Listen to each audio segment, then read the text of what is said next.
Jai Hind students, and welcome you all to the online class of Shri Ram Public School. And we had started 5th chapter presentation of data. Presentation of data का meaning हमने discuss कर लिया था पिछले अपने chapters में, और आज हमें स्टार्टअप करना था नेक्स्ट टॉपिक से, वो था हमारा टेबुलर प्रेजेंटेशन। हाँ, कल हमने समझने की कोशिश की थी टेक्सचुअल प्रेजेंटेशन। टेक्सचुअल प्रेजेंटेशन में हमने पढ़ा था कि किस तरह से टेक्स्ट फॉर्मेट में हम एक गिवन डेटा को स्टोर करते हैं या प्रेजेंट करते हैं। ठीक है, अब हम देखेंगे या समझने की कोशिश करेंगे about the tabular presentation. Tabular form में जो क्योंकि टेक्सचुअल फॉर्मेट की एक लिमिटेशन थी, वो लिमिटेशन ये थी कि टेक्सचुअल फॉर्मेट में आप जो है एक लिमिटेड डेटा को ही प्रेजेंट कर सकते हो। अगर बहुत ज़्यादा डेटा लंबा है, जहाँ पर उसका क्वांटम या क्वांटिटी बहुत ज़्यादा है डेटा की, तो आप उसको टेक्स्ट फॉर्म में अगर प्रेजेंट करेंगे, it will be very long presentation, और शायद उसमें एक सही कंक्लूजन ना निकल सके। लेकिन इसी चीज़ को दूर करने के लिए हमारा जो सेकंड फॉर्मेट है वो है आपका टेबुलर प्रेजेंटेशन, जहाँ पर टेबल की फॉर्मेट में हम डेटा को प्रेजेंट करते हैं। और टेबुलर प्रेजेंटेशन में किस तरह से चीज़ें वर्क करती हैं वो मैं आपको आगे दिखाती हूँ। मैं आगे आज के लेक्चर में हम आज ये डिस्कस करेंगे। ठीक है, so let's start with tabular presentation. See, tabular presentation is a statistical table, is a systematic organization of data in column and rows. Tabular presentation जो है वो systematic organization है डेटा का कॉलम और रोज़ में।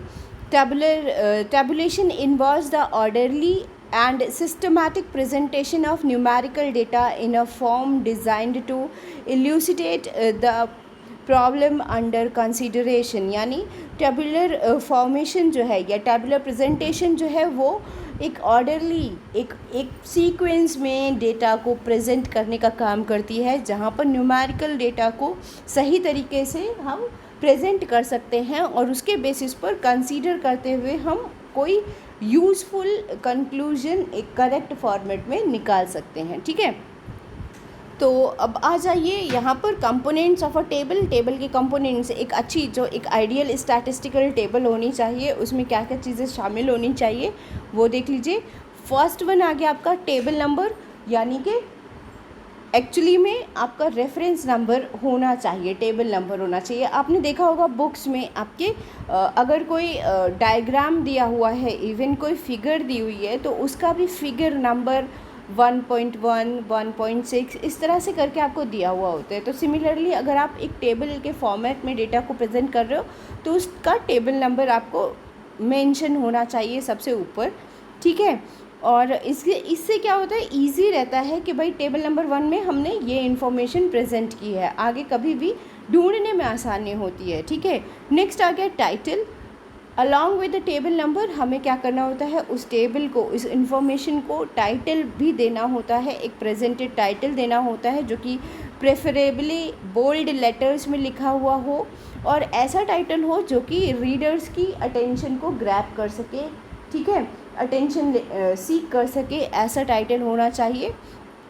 सिंपल, क्लियर और short title होना चाहिए। और ये टाइटल जो है, एक अच्छे टाइटल की क्वालिटीज़ ये हैं कि वो टाइटल रिवील करे वो प्रॉब्लम को, किस प्रॉब्लम के सॉल्यूशन के लिए हम ये टेबल को स्टडी करने जा रहे हैं। और सेकंड थिंग होनी चाहिए time period of the study, as like income statement, और उसके नीचे लिखा हो फॉर द ईयर दिस। तो ये क्या हुआ, आपका आइडियल प्रेजेंटेशन हुआ। ठीक है, नेक्स्ट आ गया द प्लेस ऑफ स्टडी, जगह भी मेंशन होनी चाहिए।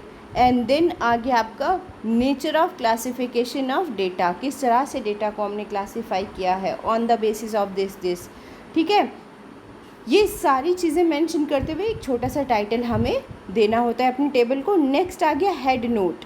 हेड नोट यानी टेबल के ऊपर डिटेल करता हुआ एक हेड नोट होना चाहिए, जो कि क्या होता है, if the title of the table does not give complete information it is supplemented with a head note. अगर आपको लग रहा है कि टाइटल से ही सिर्फ सारी चीज़ें क्लियर आउट नहीं हो रही हैं, तब आप एक हेड नोट दे सकते हो एडिशनल इन्फॉर्मेशन देते हुए। ठीक है, तो इस तरह से ये आपका हेड नोट कंप्लीट हो गया।